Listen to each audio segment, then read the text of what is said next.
That's a load of crap. More like a 3.2 out of 1,000.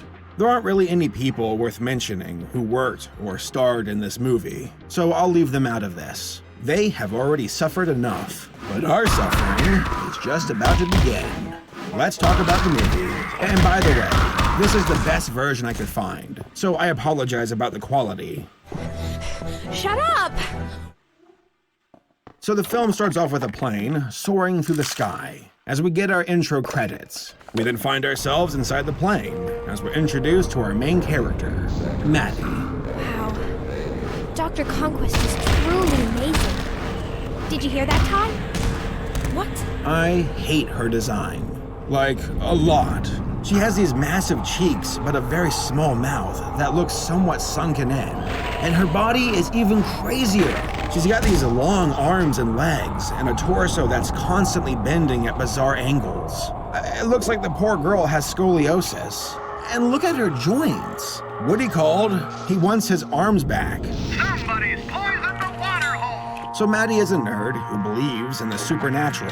She likes to indulge herself in this fantasy by chatting with like-minded people online and watching her favorite hero, Clayton from Tarzan. I'm sorry. I meant Dr. Conquest. Her brother Ty thinks she's an idiot. He's right. Not that quack. Why don't you get some real friends and watch a real show? Boom. Roasted. We then learn that Maddie and her brother are the children of nature explorers. That's why they're on the plane to begin with. Kind of a wild thornberries thing going on here. Though I do want to point out how unsecured this plane is. Like, they got books and shelves and couches and computers and none of it strapped down. And when you see the plane in the opening credits going straight into the sky, well, the cargo should be going everywhere.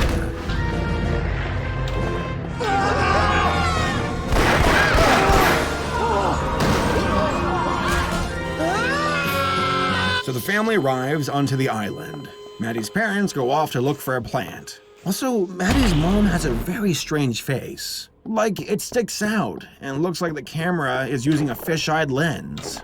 What? But we are, Maddie. One of the worst things about this movie are the walk cycles. I mean, Maddie's long legs look like they're alien, and they got Ty's stubby legs that can barely keep up. What is it anyway? You probably wouldn't know what it was if you fell over it. Ow! So Maddie and Ty set off to explore and find merchandise. They then stumble across the temple from Dinosaur Island and decide to go in.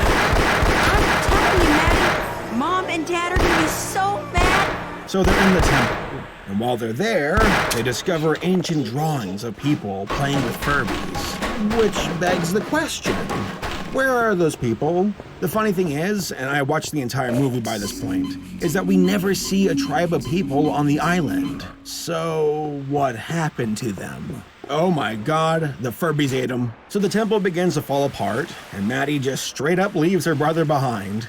Maddie? Don't you dare leave me in here! Maddie? No! So her brother's trapped, and Maddie takes off to go find help. We then get this wonderful sequence where Maddie just runs all over the forest in random directions.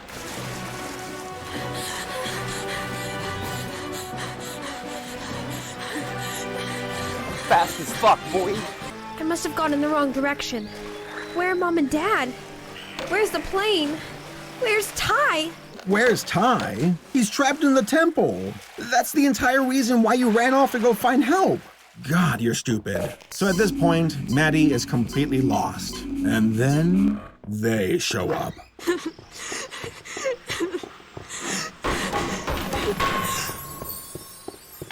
Jesus Christ! Real talk, if that was me, I would scream and punch that thing in the face.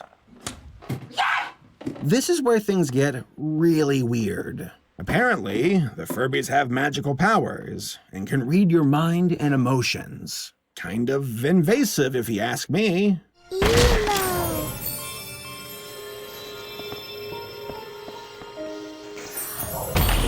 So yeah, there's a village of Furbies, and there are two in particular who are main characters. They've got names, but I can't remember them. So that one's Peepoo and Chonkers. You should really watch where you're going. So the Furbies take Maddie back to the temple, and Ty somehow got out on his own. And here's the best part. The movie doesn't even tell us how. Like, even Maddie is curious, and Ty is like, wouldn't you like to know? Ty! I can't believe you left me in that dark cave! But how did you get... Wouldn't you like to know? Yeah, I would. Chonker and Ty, for whatever reason, have some kind of a standoff and burp back and forth to each other.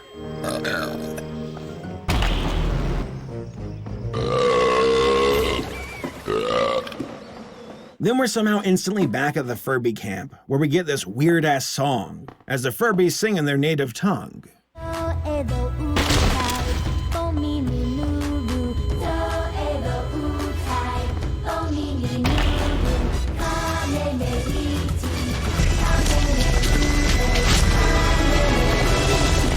So Pee-Poo and Chonker.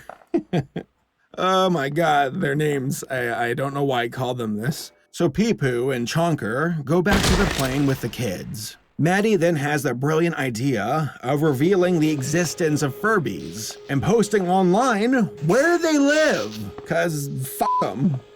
Didn't find the toy. Hilarious. This scene in particular, where Ty freaks out over his Furby, cracks me up. He screams out like he lost a game of Fortnite.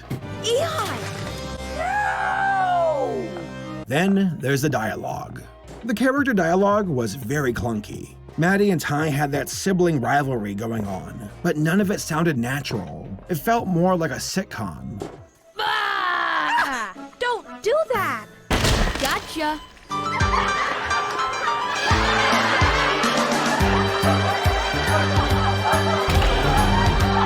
And finally, the animation. I truly cannot stand the designs of the characters. The Furbies are based on the toys, so I'm okay with ignoring that, despite their weird, prehensile ears. The humans, on the other hand, are god-awful. I've seen a lot of bad character designs, but Maddie is one of the worst. Why'd they make her so long and lanky? She looks like that one weird alien from Close Encounters of the Third Kind. And when her lanky body moves, it looks ridiculous. There are also moments where her torso bends over at impossible angles and looks very uncanny. But that's a common problem with this movie. Uncanny movement, uncanny bodies, and very uncanny faces. What is wrong with your face? So now we get to a new segment of my videos. How to improve the movie. I realized a few months ago that I just rip on stuff without offering constructive criticism. So this segment should hopefully fix that. The first thing I would do is overhaul the story. You can keep the traveling family premise, that's alright. It's a good way to open up possibilities. But please, change the family dynamic.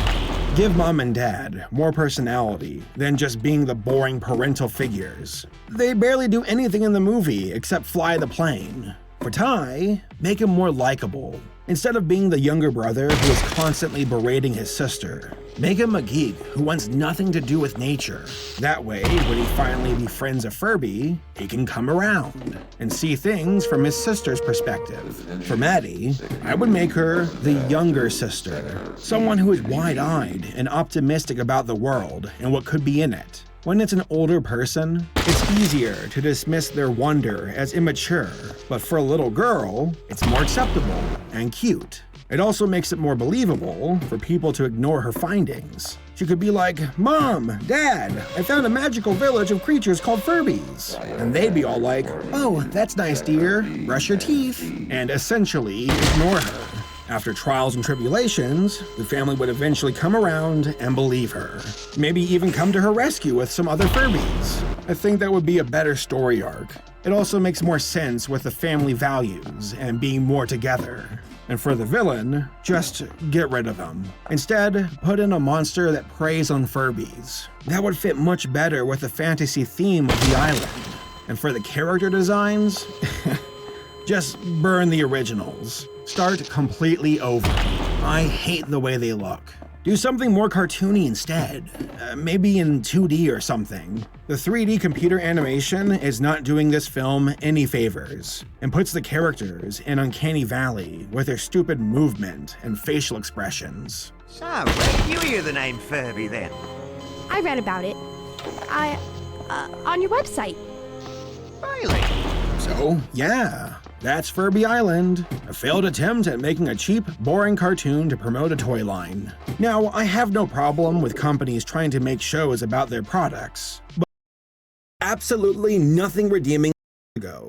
I found myself walking around the video section at the Goodwill. While there, I stumbled across a handful of animated movies, and they all looked pretty bad. But this gave me an idea. What if every so often, I reviewed a random movie from the Goodwill?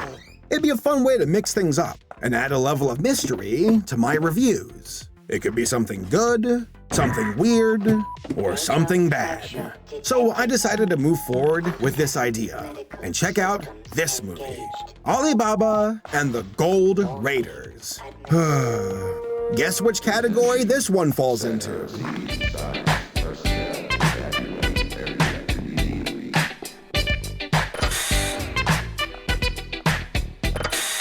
The main reason why I was drawn to Alibaba was the box art. Something about it just stood out to me. Perhaps it was the guy, and his "I'm so done with this" face. Or maybe it was the broken spine and torso of the girl. Bottom? Well, yeah, snake. It was a big one, see? Wait, so he ripped his pants, but now they're not ripped. And this girl with blonde hair now has dark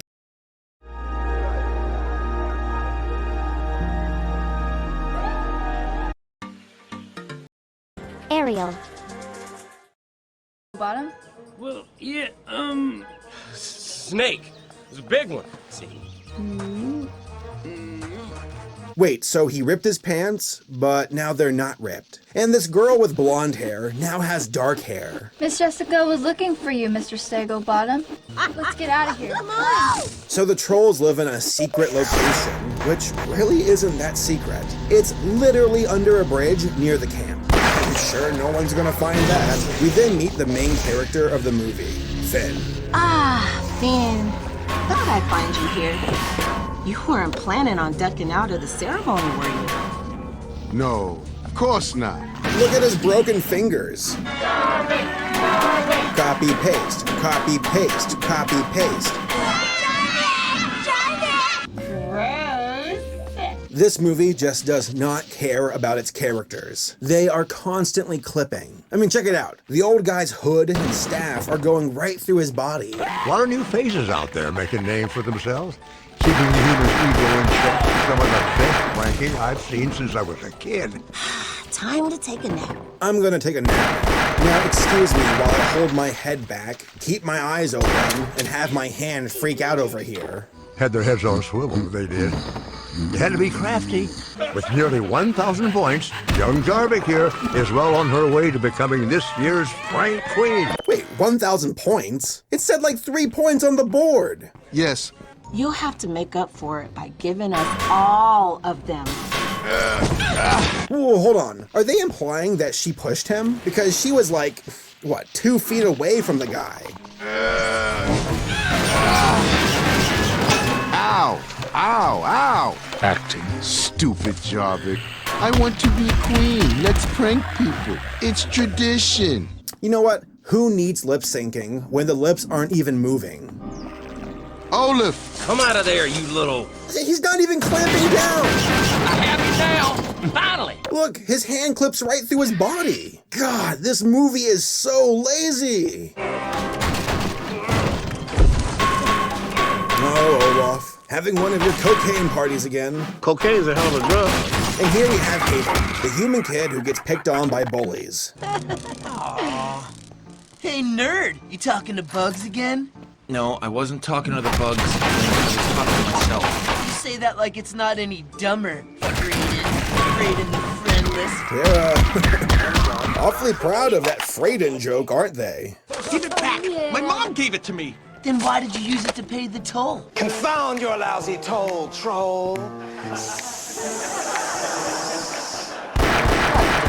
Then Hayden's body just goes crazy. No way, Frayden. Hey, easy with my scientific notebook. I don't want to tear it. This movie is gonna kill me. Hayden is holding his notebook and running through the trees, but he's actually not holding it down. The notebook is literally floating around him. Ow, ow.